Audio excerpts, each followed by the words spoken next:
자, 오늘은 누가복음 1장 26절부터 38절까지 말씀을 통해서 성탄, 기적 중의 기적이라는 그러한 주제를 가지고 함께 말씀을 나누도록 하겠습니다.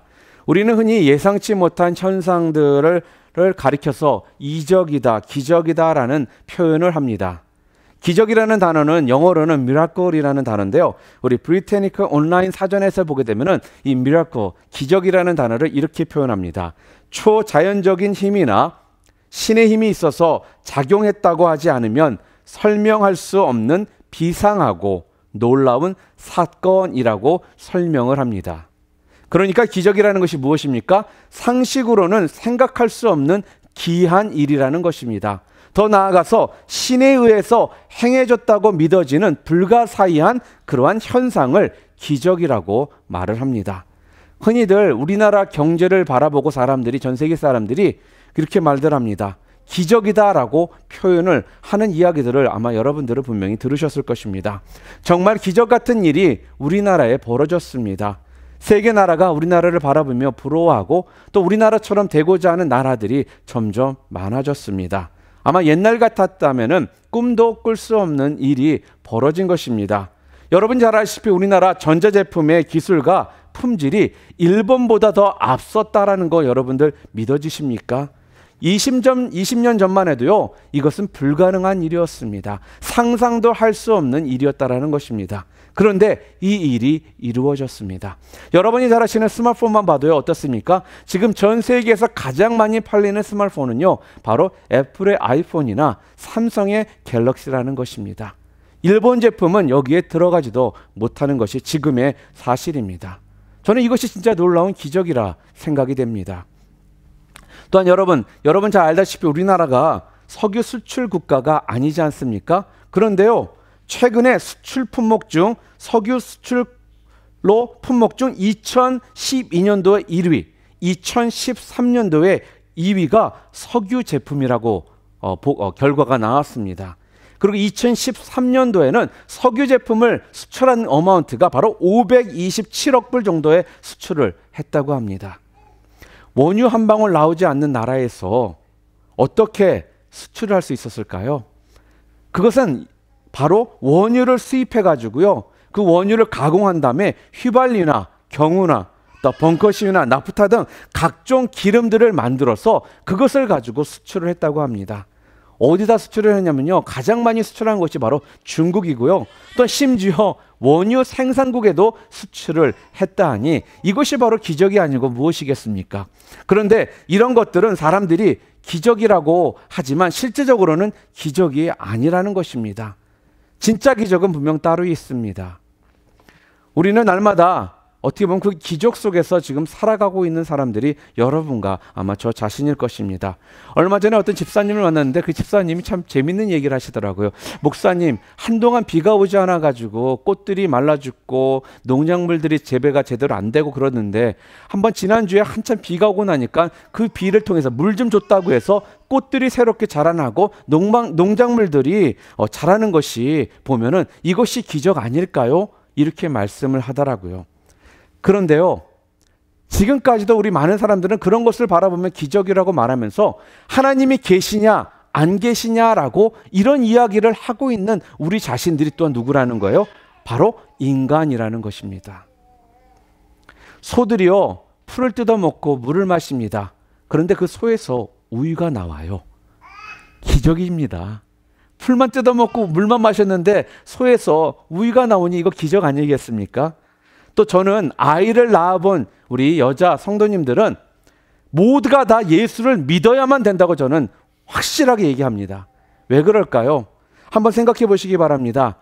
아기가요, 엄마 태 속에서 9개월간 있다가 태어나지 않습니까? 그 안에는 분명히 양수가 있습니다. 그러니까 정확히 말하면 물속에서 9개월 동안 아이가 있는 거예요. 그런데 아이가 질식사도 하지 않고 건강하게 태어난다라는 거, 이것만 생각한다면 여러분, 이것이 기적이 아니고 무엇이겠습니까? 그러니까 우리 여자 성도님들은 예수님 믿어야만 되는 사람들이라는 거예요. 이런 기적을 체험하신 분들인데 이걸 믿지 못한다면 아니 뭘 믿겠습니까? 하나님이 또 만드신 과실수들이 많지 않습니까? 그런 과일나무나 여러 가지를 통해서 그 나무를 통해서 열매들을 통해서 우리들에게 좋은 비타민들을 우리가 섭취할 수 있도록 해주신다는 거, 이게 기적이 아니고 또한 무엇이겠습니까? 그런데 우리는요, 이런 것들을 너무나도 당연하게 생각을 하며 산다는 것입니다. 그런데요, 사람이 죽었다 살아나면 우리는 그것을 기적이라고 말합니다. 그리고 또 암에 걸렸던 분이 암에서 치료를 받지 않습니까? 그러면 그것을 기적이라고 우리는 말을 한다는 것입니다. 그러나 우리가 몰라서 그렇지 실상은 그 모든 것이 바로 하나님의 창조의 능력이요, 또한 하나님의 놀라운 권능임을 우리는 믿어야 된다는 것입니다. 그런데요, 우리에게는 그보다 더 놀라운 위대한 분명한 기적이 있습니다. 그것이 바로 성탄입니다. 크리스마스라는 것입니다. 하나님이신 예수 그리스도가요, 사람으로서 이 세상에 오신 것이 바로 성탄입니다. 성탄 사건은 인류 역사의 최대의 사건이요, 또한 최대의 기적이라는 말씀입니다. 그 기적으로 우리가 복을 누리고요, 또한 그 기적 때문에 여러분과 제가 구원을 얻었습니다. 여러분, 성탄절 주일입니다. 여러분에게 크리스마스는 도대체 어떠한 의미로 다가오고 계십니까? 요즘에 현대 와서요, 성탄절은 더 이상은 아기 예수를 생각하는 그런 시간보다는 산타크로스 데이, 아니면 선물, 아니면 캐롤 등이 온 세상에 퍼져 있고, 또한 거기에 모든 마음과 생각들이 빼앗겨 있는 것이 어떻게 보면 현실이라는 것입니다. 그래서 가는 곳곳마다 징글벨 징그럽습니다. 진짜 이런 것이 왜 불려져야 되는지 모르겠고요. 울면 안 돼 산타 할아버지는 우는 아이에게 선물을 안 주신대, 이런 노래가 도대체 왜 성탄절에 불려져야 되겠습니까? 성탄절은요, 예수님을 찬양해야 되는데 예수님의 찬양은 더 이상 없고요, 다른 것들을 찬양하는 날이 되어버렸다라는 것입니다. 더욱더 미국은 어떻습니까? 메리 크리스마스라는 것을 공공연히 퍼블릭리 사용도 할 수 없게 돼버린 나라가 지금 미국이 되었습니다.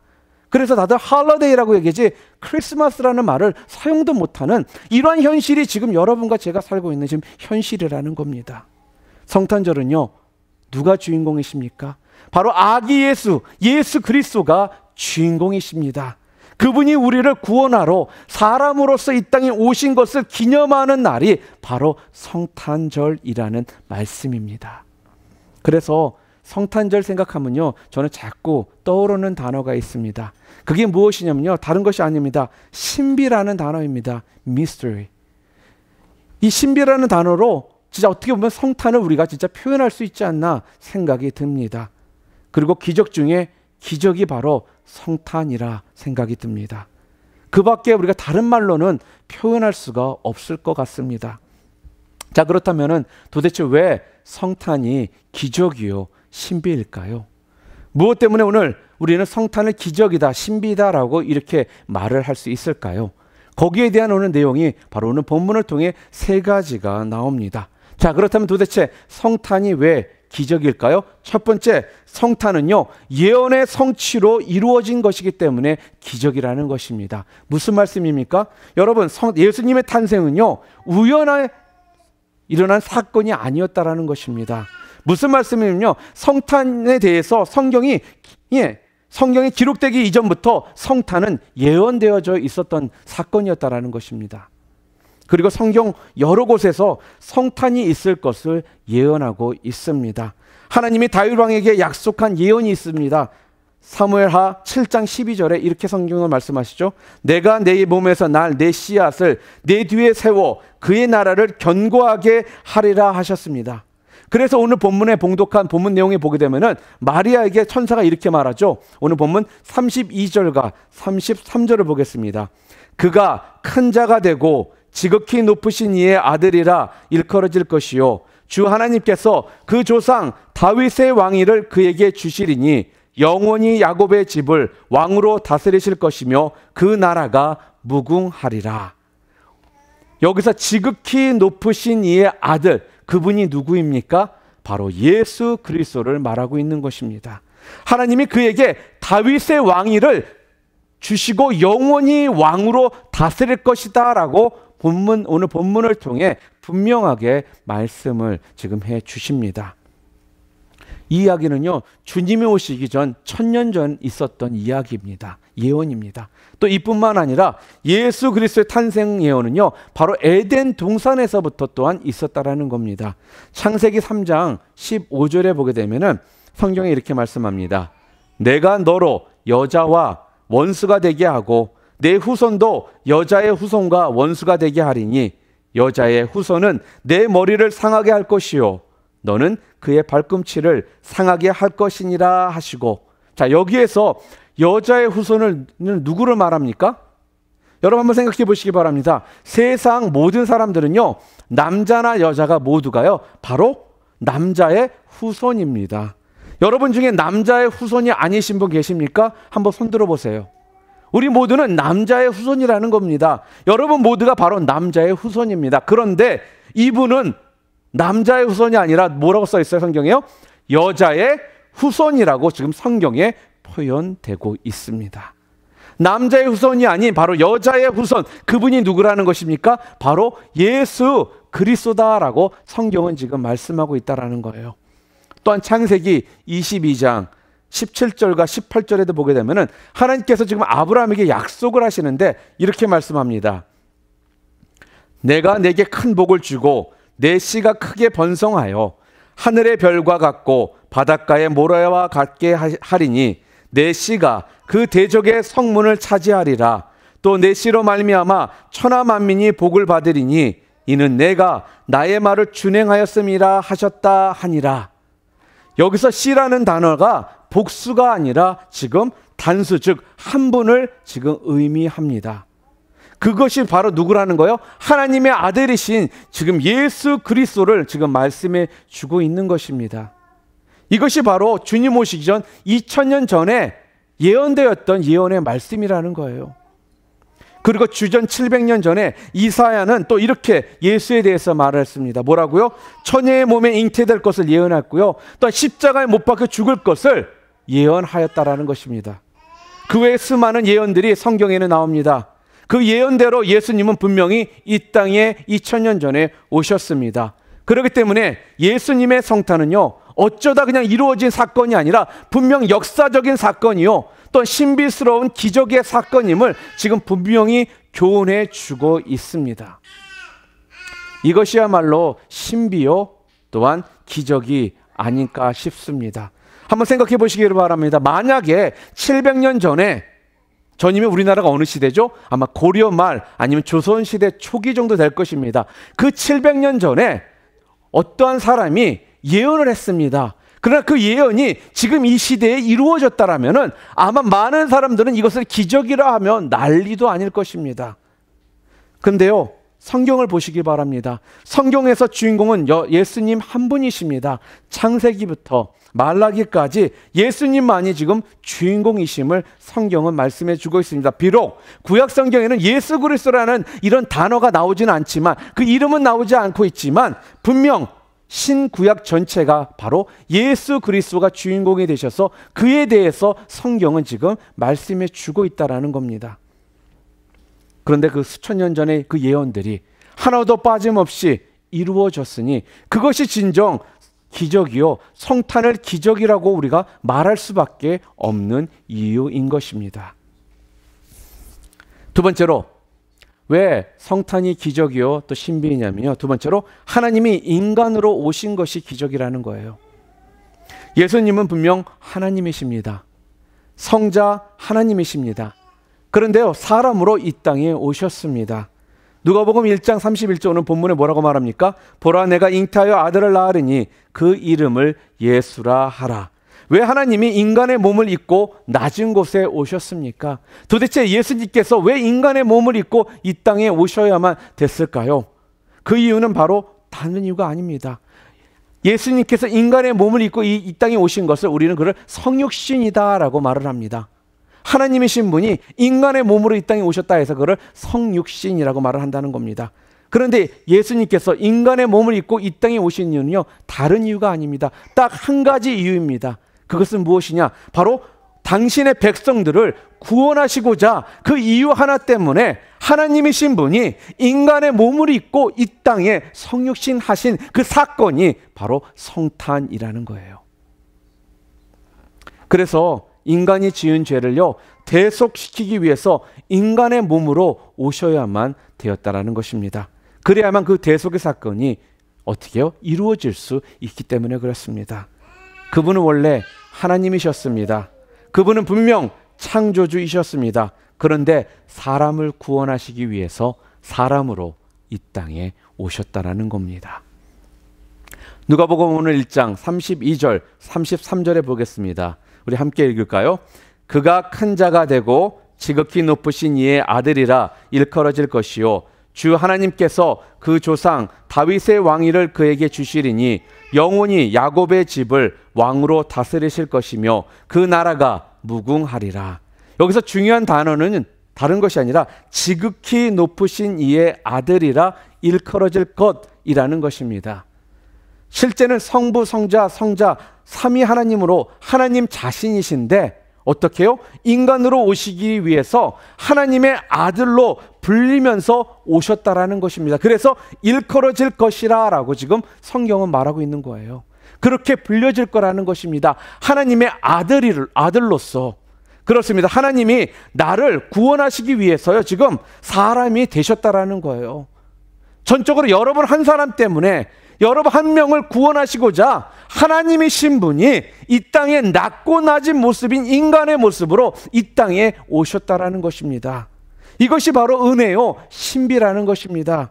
하나님이 인간이 된다라는 것입니다. 이것이 놀라운 사건이요, 신비요, 또한 기적이라는 것입니다. 또 이것은 인류 역사상 가장 위대한 겸손이고 또한 낮아짐의 사건입니다. 그래서 예수님께서 인간의 몸으로 이 땅에 오신 것을 우리가 신학적인 용어로는 예수님의 비하라고 이렇게 말을 합니다. 이 말씀은 하나님이 사람으로 오셨다라는 이것을 우리는 기적이라고 신비라고 말을 한다라는 것입니다. 그래서요, 어느 유명한 신학자는 이렇게 말했습니다. 성육신 사건은 오직 믿음으로만 이해해야 합니다. 기독교는 처음부터 기적의 종교입니다. 기적을 믿지 않는다면 기독교와는 아무런 상관이 없는 사람입니다. 우리는 동정녀 탄생이라고 하는 기적으로 시작해서 예수님의 부활이라고 하는 기적을 믿습니다. 그렇습니다. 오늘 우리가 기적 속에 사는 사람들이라는 거예요. 우리 모두는 어떻습니까? 예수님의 동정녀 탄생과 또한 그 부활이 어떻게 보면 기적이라는 것입니다. 더 놀라운 것은 그 기적으로 지금 여러분과 제가 구원을 받았다라는 거예요. 어느 추운 겨울날이었습니다. 한 부부가요, 한방눈이 몹시 내리는 그런 날이었습니다. 성탄절이었습니다. 그래서 아내와 남편이 그 예배를, 성탄절 예배를 마치고 돌아오는 길이었습니다. 그러다 돌아오는 길에 갑자기 아내가 오늘 목사님이 하신 성탄에 대한 그 메시지를 얘기하면서 나는 아무리 생각해도 그것이 잘 믿어지지 않아요, 여보. 어떻게 하나님이, 신이 인간의 몸으로 이 땅에 오실 수가 있습니까? 라고 말을 했습니다. 그래서 남편은 나름대로 아내에게 그것을 설명을 막 해주는 거예요. 그런데요, 아내가 그것을 잘 받아들이지는 못합니다. 아마 남편이 아내보다 좀 신앙이 더 좋았던 것 같습니다. 그런데 집 문 앞에 도착했는데 이상한 일이 좀 벌어지고 있었습니다. 참새들이요, 눈이 많이 쌓여 있으니까 먹을 것들을 제대로 못 먹었는지 문 앞에서 비틀비틀거리며 비실비실거리며 참새들이 모여 있는 거예요. 그것을 본 그 남편이요, 순간 집으로 뛰어들어갑니다. 그리고 빵과 먹이를 가지고 나와서 그 참새들에게 먹이를 던져줬는데요, 그 새들은 아랑곳하지 않고 푸닥푸닥 하면서 날아가 버렸습니다. 남편은 이렇게 소리를 칩니다. 야, 이놈들의 새들아, 난 너희들을 해하려는 것이 아니란 말이야. 이것들을 먹지 않으면 너희들은 얼어서 죽게 될 거야. 이렇게 말을 했습니다. 그러나 새들이 사람의 말을 알아들으려는 만무하지 않습니까? 남편은 날아가는 새들의 뒷모습을 보며 또 이렇게 말을 합니다. 내 마음을 어떻게 너희들에게 전할 수 있겠니? 이 말을 듣고 있던 아내가요, 갑자기 뇌리에 뭔가가 스쳐 지나가는 것이 있었습니다. 맞다. 하나님이 인간에게 계속 사랑을 베풀어 주셨지만 인간들은 그 하나님의 그 베푼 사랑을 밀어내버리고 떠났던 거야. 인간이 하나님의 사랑을 깨달을 수 없었기 때문에 하나님께서 인간의 몸으로 이 땅에 오실 수밖에 없었던 거지. 이 생각이 그 아내의 마음 가운데 생기게 되었습니다. 사랑하는 성도 여러분, 그렇습니다. 하나님의 사랑, 하나님의 구원, 이것을 전하려고 예수님께서는 이 땅에 인간의 모습으로 오실 수밖에 없었다라는 겁니다. 그것을 우리가 이해할 수 없는 기적이요, 또한 신비라고 우리는 표현하는 것입니다. 그러나 하나님의 입장에서는요, 이러한 것은 기적도 아니요 신비도 아닙니다. 오직 사랑이었습니다. 우리를 향한 그 하나님의 사랑 때문에 우리들이 그 사랑을 밀어내고 알아듣지 못하기에 하나님께서 이 땅에 인간의 몸을 입고 오셔서 그 사랑을 전해주시고자 오신 것이 바로 성탄이라는 것입니다. 또한 세 번째로, 성탄은요, 처녀가 성령으로 잉태되어 이루어진 기적의 사건입니다. 어떻게 처녀가 남자없이 잉태를 할 수 있을까요? 아마 많은 사람들이 말도 안 된다고 생각을 할 것입니다. 또한 일부 불신자들은요, 예수님이 사생하다라고 이렇게 또 말을 하는 경우도 있습니다. 그러나 그것은 주로 이단들이나 사이비 종교자들이 자신들의 교주를 메시아로 주장하기 위해서 어떻게 보면 만들어낸 그러한 간교한 거짓말이라는 것입니다. 자, 그렇다면 어떻게 처녀가 잉태를 하였습니까? 오늘 본문 35절에 보겠습니다. 천사가 대답하여 이르되 성령이 내게 임하시고 지극히 높으신 이의 능력이 너를 덮으시리니 이러므로 나실 바 거룩한 이는 하나님의 아들이라 일컬어지리라. 자, 그것은 사람의 능력이 아니라 뭐라는 거예요? 성령의 바로 역사로 이루어졌다라고 지금 성경은 지금 말씀해 주고 있습니다. 그러기에 전능하신 하나님의 영으로 이루어진 성탄, 이 성탄이 얼마든지 이루어질 수 있다는 것입니다. 여러분 한번 생각해 보시기를 바랍니다. 생명은 분명히 하나님께 속해 있다라고 성경은 말을 합니다. 현대 과학이요, 아무리 발달할지라도 생명의 영역은 바로 하나님 손에 분명히 있다라는 것입니다. 인간의 손으로는 우리의 생명을 좌지우지할 수 없는 삶이 바로 우리 인간의 모습이라는 거예요. 아무리 지금 테크놀로지가 발달했다고 해서 죽은 자를 살릴 수 있는 그런 테크놀로지는 이 땅에 없다라는 것입니다. 무슨 말씀입니까? 전적으로 이 생명에 관해서는 인간이 어떻게 할 수 없는 부분이고 오직 하나님께서만 하실 수 있는 하나님의 영적인 그러한 능력이라는 것입니다. 그래서 우리 주님이 내가 곧 생명이다라고 성경을 통해 우리들에게 말씀해 주셨다라는 것을 여러분들 분명히 명심하시기를 바랍니다. 그러기에 창조주이신 하나님이 얼마든지 처녀를 통해 사람을 잉태시킬 수 있다라는 말씀이에요. 사람을 흙으로 만드신 분이 우리 하나님이신데, 사람도 흙으로 만드셨던 분이 분명 하나님이신데, 처녀에게 잉태시키셔서 예수 그리스도가 그 처녀를 통해 태어나게 하실 수 있는 것은 당연히 하나님께서 하실 수 있는 그러한 일이라는 것입니다. 사실 우리 인간의 머리나 지식이나 경험으로는 분명 맞습니다. 이해가 되지 않는 부분들이 너무나 많다라는 것입니다. 그러나 인간이 이해가 되지 않는다고 해서 우리 하나님께서 하실 수 없지는 않다라는 거예요. 전능하신 하나님은 분명 우주를 창조하셨습니다. 그런 분이 하시는 일이 어찌 우리 인간이 이해할 수 있는 일들만 있겠습니까? 그분이 하신 일이 그야말로 신비스럽기 때문에 성경은 거기에 대해서 시편 139편 14절에 신묘막측이라는 이러한 말을 사용합니다. 이게 무슨 뜻입니까? 감히 헤아릴 수 없을 정도로 신기하고 오묘하다라는 그러한 뜻입니다. 여러분과 제가 이해할 수 없는 신비스러운 일이 바로 우리 하나님께서 하시는 놀라운 역사라는 것입니다. 자, 그렇다면 왜 예수님은 성령으로 잉태되셨을까요? 그 이유가 여러분 무엇이라고 생각하십니까? 가장 큰 이유는 다른 것이 아닙니다. 이 땅에 죄가 없이 태어나셔야만 되기 때문에 성령의 잉태를 통해서 이 땅에 오실 수밖에 없었다라는 거예요. 인간의 생육법으로 탄생한다면 우리 모든 인간은 원죄라는 것이 있습니다. 아담과 하와를 통해 우리 가운데는 그 원죄가 있기 때문에 남자와 여자 사이에서 태어날 때는 우리 모두는 죄인이기 때문에 주님께서는 이 일들을 하실 수 있는, 인간을 구원할 수 있는 능력이 없게 된다라는 거예요. 그렇기 때문에 성령을 통해서 잉태되셔서 이 땅에 여자의 자손으로서, 여자의 씨로서 이 땅에 오실 수밖에 없었다라는 것입니다. 그래야지만 예수님께서는 신이시요 동시에 또한 죄가 없는 분으로 이 땅에 오실 수가 있게 된 것입니다. 또 하나, 자, 그렇다면 왜 처녀의 몸에서 탄생하셨어야만 됐을까요? 왜 처녀입니까? 한번 생각해 보시길 바랍니다. 만약에 유부녀에게 잉태되었다면 아무도 그를 하나님의 아들이라고 믿지를 않을 것입니다. 또한 처녀의 몸에 잉태된 것은 분명한 이유가 있습니다. 무엇일까요? 잘 보세요. 그 당시에 마리아는 정혼한 그런 때였습니다. 요셉과 정혼했다라는 거예요. 만약에 여기서 중요한 것은 때라는 거거든요. 정혼한 때이기 때문에 그 상황 가운데서 태어나실 수밖에 없었다라는 거예요. 만약에 마리아가 정혼을 하지 않았다면 처녀가 그냥 성령의 잉태를 통해서 예수님을 뱃속에 있었다면 아마 마리아는 돌에 맞아 죽어서 예수님은 이 땅에 태어나실 수 없었을 것이라는 것입니다. 그 당시의 풍습으로는 처녀가 잉태했다는 간통 같은 일이었기 때문에 돌로 던져서 돌에 맞아 죽을 수밖에 없는 그러한 상황이라는 거예요. 그렇기 때문에 어떻습니까?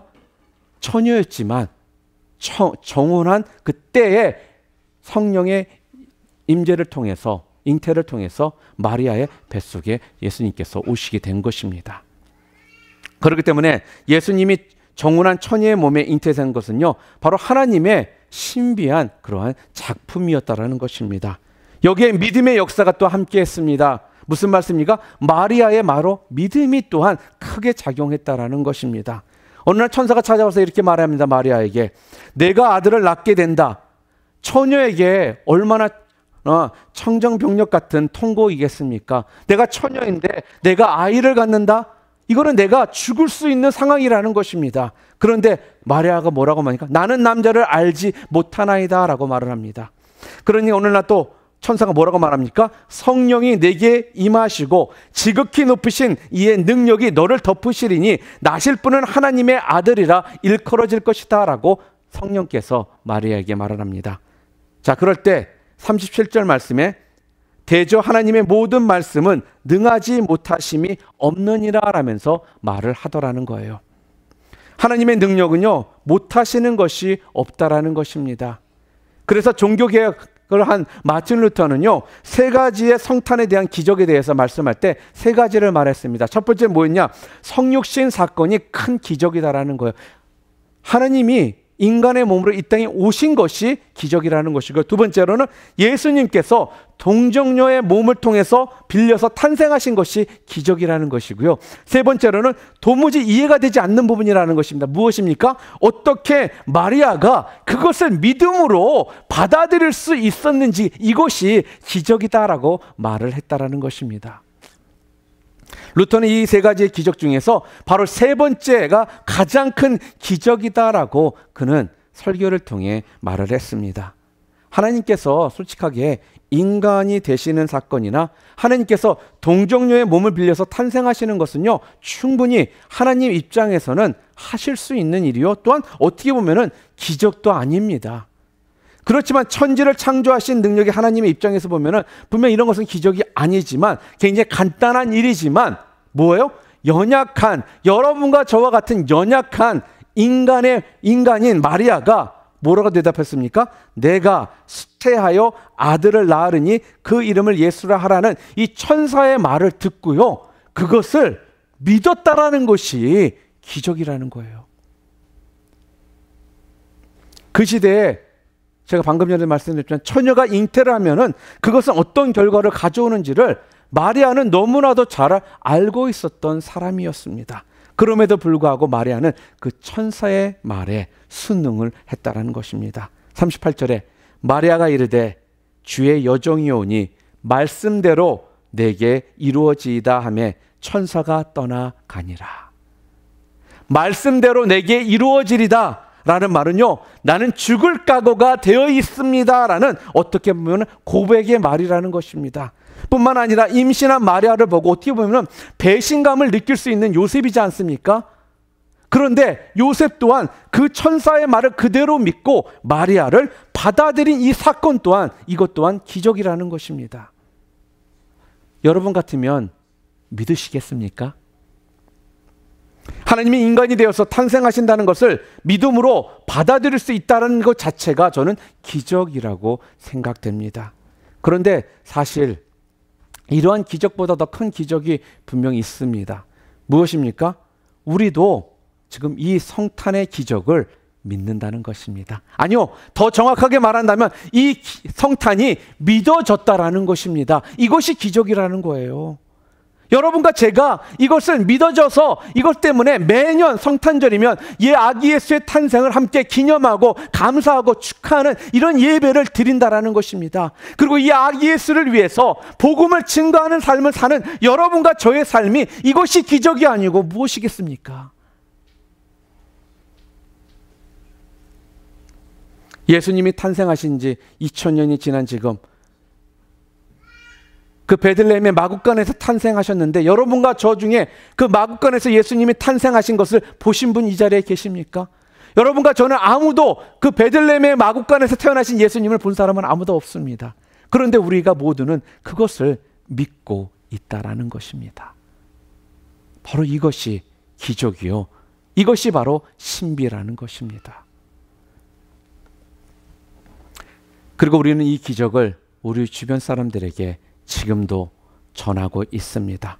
세상에 예수님을 모르는 사람들에게 그것을 전하고 있다라는 것입니다. 그러니 기적은요, 그냥 만들어지는 것이 아닙니다. 기적은 말씀에 대한 순종이 있을 때 분명 일어납니다. 여러분의 삶 속에 기적이 일어나기를 여러분들은 원하십니까? 하나님의 말씀이 머리로 이해가 안 되어서 순종하기가 어려우십니까? 내 상식과 내 이성으로 여러분들 순종이 잘 되지 않으십니까? 그렇다면 여러분의 상식과 이성을 뛰어넘는 순종이 있으시기를 바랍니다. 그러면 그때부터 여러분들도 그 기적을 체험하실 수 있게 될 것입니다. 여러분, 홍해의 기적도요, 순종을 통해 그 홍해가 갈라졌습니다. 또 나아만 장군의 그런 치료도요, 순종을 통해서 치료가 되었다라는 것입니다. 또한 가나의 혼인잔치에서 물이 포도주가 됐을 때도 순종이 있었기 때문에 물이 포도주로서 바뀌게 되었다라는 것입니다. 여러분, 이러한 기적들 분명 여러분 체험하시기를 원하십니까? 그럼 여러분의 삶 가운데 다른 것이 아닙니다. 어떻게 할 때 이 모든 것들이 가능합니까? 바로 오직 믿음으로 여러분들이 순종하실 때 여러분들은 이런 놀라운 성탄의 기적이 여러분의 삶 가운데 동일하게 임하게 될 것이라는 것입니다. 저는요, 참 말 중에 이 말 참 좋더라고요. 한국의 어떤 한 교회가 이러한 교회의 그런 모토로 사용해서 참 그걸 들으면서 보면서 굉장히 도전을 받았습니다. 그래서 저는 기도할 때 우리 교회가 이런 교회가 되게 해달라고 저는 기도를 합니다. 기적이 상식이 되는 교회가 되게 해달라고 저는 기도를 합니다. 당연한 것이 되게 해달라는 거예요. 믿음을 통한 순종을 통해 기적이 당연한 것이 되는 교회가 되게 해달라고 저는 기도한다는 것입니다. 여러분의 삶도 마찬가지입니다. 도대체 이 땅에 사시면서 여러분들은 어떠한 모습 가운데 크리스찬으로서의 삶을 여러분들이 지금 살고 계십니까? 여러분의 삶을 통해 이러한 기적들이 분명히 일어날 수 있는데 무엇이라는 거예요? 우리들이 이런 믿음으로 순종하지 못하기 때문에 이 기적이 언제든지 우리의 삶을 통해 드러날 수 있는데도 불구하고 우리들은 이 기적을 2000년 전에 있었던 일로만, 역사적인 사건으로만 그냥 기억한 채 우리들이 지금 신앙생활을 하고 있지 않은지, 우리 자신들의 신앙에, 우리 자신들의 믿음을 좀 뒤돌아보는 시간이 되기를 바랍니다. 사랑하는 성도 여러분, 여러분은 성탄의 기적을 믿으십니까? 이 성탄이 얼마나 위대한 하나님의 사랑인가를 깨닫게 되면 그때부터 여러분들은 이 성탄이 믿어지게 되실 것입니다. 그 사랑을 여러분이 얼마나 가슴속에 품고 느끼고 계십니까?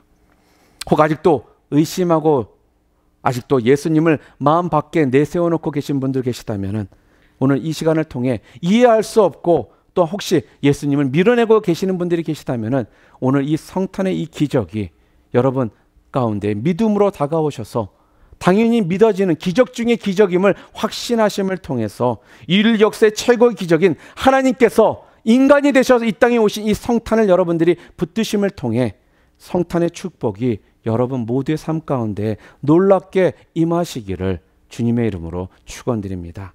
우리 시간 함께 기도하시겠습니다.